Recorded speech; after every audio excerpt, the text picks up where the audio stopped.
Rolex Datejust. Inikot mo lang yan.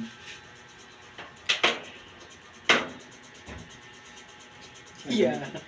Pero po, Subitin mo sa ano yan.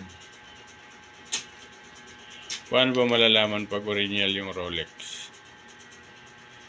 Ang hirap kuha ng Rolex. May Singapore pala yan. May sinasabi yung Civil Dandil eh. Naisip mo nga yung kuhan. Sasabihin ko sa inyo pag ano, Hindi, yung isa. Yung dito yung palatandaan guys. Oh. kasaan yung kuhan. Ito. Isip mo Pag nga tinanggal yung- itong yung- head link, may number dyan. May serial number. Sa pa to eh. Sa Italia pa to eh. Ang totoong Rolex. So baliktad yung pagkakabit ng bracelet. Sa tingin ko, tinignan na rin to. Kulto ko nagsiselfie nga. Ako na. Chinek na to kung original. Open mo nga kung bakalo. Tapos isa pa guys, na pagtingin ng original Rolex guys, yung makina, sa makina talaga magkakatalo. may mga ano?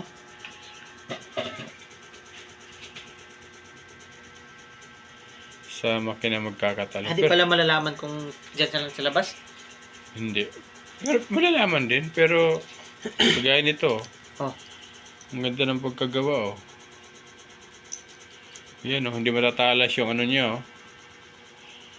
Yung bracelet niya, tapos parang ano, maganda yung ano niya, bracelet niya. Magaan. Hindi naman. So, titingnan ko to guys. Maging, sa ngayon 50-50 ako dito. Pero pag tinignan ko yung makina sa nito, makina. oh, doon ko malalaman kung original. Sa crown,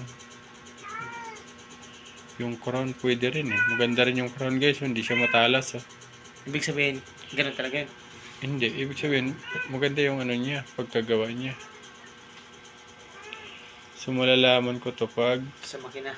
nabuksan ko, tapos yung screw dito guys. Ito. Kung pulido yung screw dito.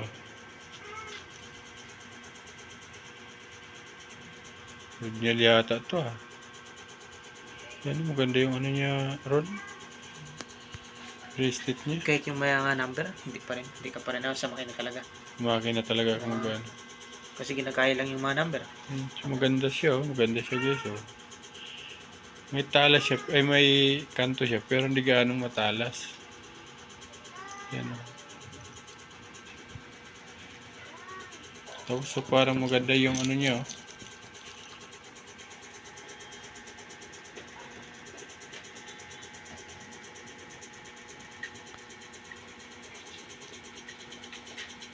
Tingnan ko to bukas guys, bubuksan ko.